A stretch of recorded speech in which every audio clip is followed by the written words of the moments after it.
Hi everybody, welcome back to Hideaway Homestead. Today we're going to be talking about cooking turkey bone soup. This soup is so good. Carol makes this from the bones from turkeys whenever we cook a turkey, and we'd recently cooked one, and so we kept the bones and she made soup out of it. One of the good things that we like about it is that it can be frozen and you can have it pretty much anytime whenever you need soup. Just pull it out of the freezer, thaw it out, and you got a meal. This time around, it worked out really well because I think it was one day after she cooked this soup, she got sick. And so she had to have something with some good stuff in it, and turkey always has good stuff in it. So it worked out real well for us to have that soup. We just pulled that out of the refrigerator and made up a bowl of soup, heated it up, and there you go. We had a good meal.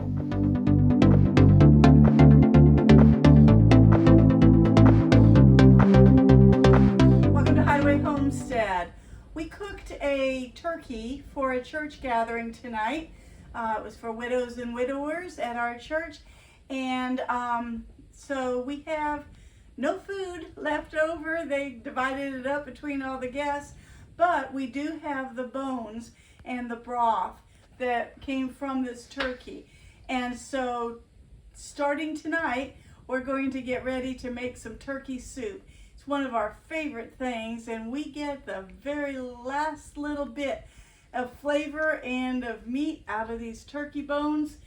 But I must say, we picked them pretty clean already tonight. That's a pretty clean bone right there. But anyway, we'll see if we can make a big old pot of turkey soup. It's turned cold today, so maybe tomorrow that'll be a fun thing to have when we're enjoying our cold temperatures that are only lasting a day. But oh well, this is how my mama made turkey soup, and this is how I'm gonna make it. The next step of making our yummy turkey soup is to take the bones that we saved the other day. And I must say, we got a lot of the meat off of these bones, but I'm going to take them, and because this roaster here is such a big piece of equipment, it'll hold a lot more than my regular Dutch oven or getting a massive pot out. So I'm going to use this to warm these bones again, and they're cold, so they don't want to come out.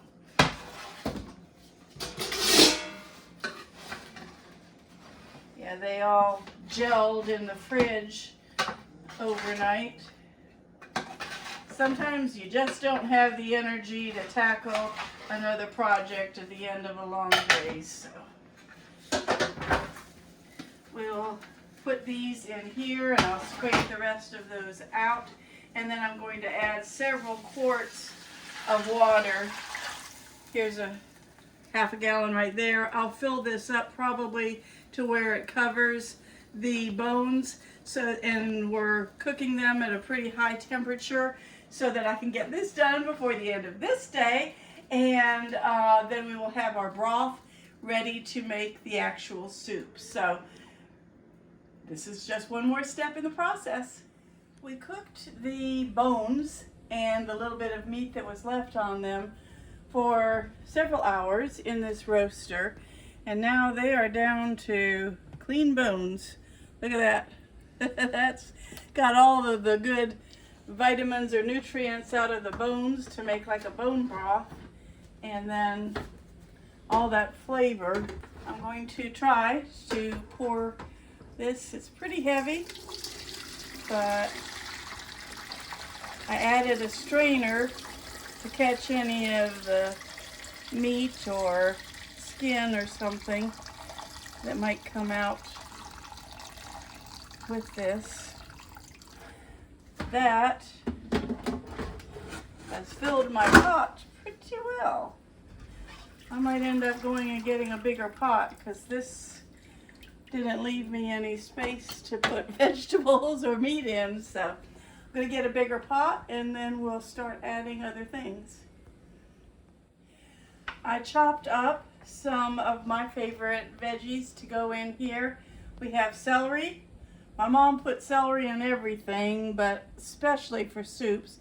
and then some carrots, and it turned out to be a good pile of onion, but that'll give it all good flavor. We're going to cook this down, and I'm still debating whether I'm going to go with pasta this time. I always make it with rice. We'll see what I decide to do as far as a filler or a carb to go in there. And later on, when this cools off a little bit, I'm going to pick all the meat out of these bones and skin and stuff so that we'll have lots of meat left in our soup. We use the leaves off of the celery. I'll cut those up a little bit smaller, but they have great flavor in them, and they're just sort of light and airy when you put them in your soup pot. So. If you're just making celery sticks, those, I guess, get tossed away, but we're going to use every part of the celery that we can.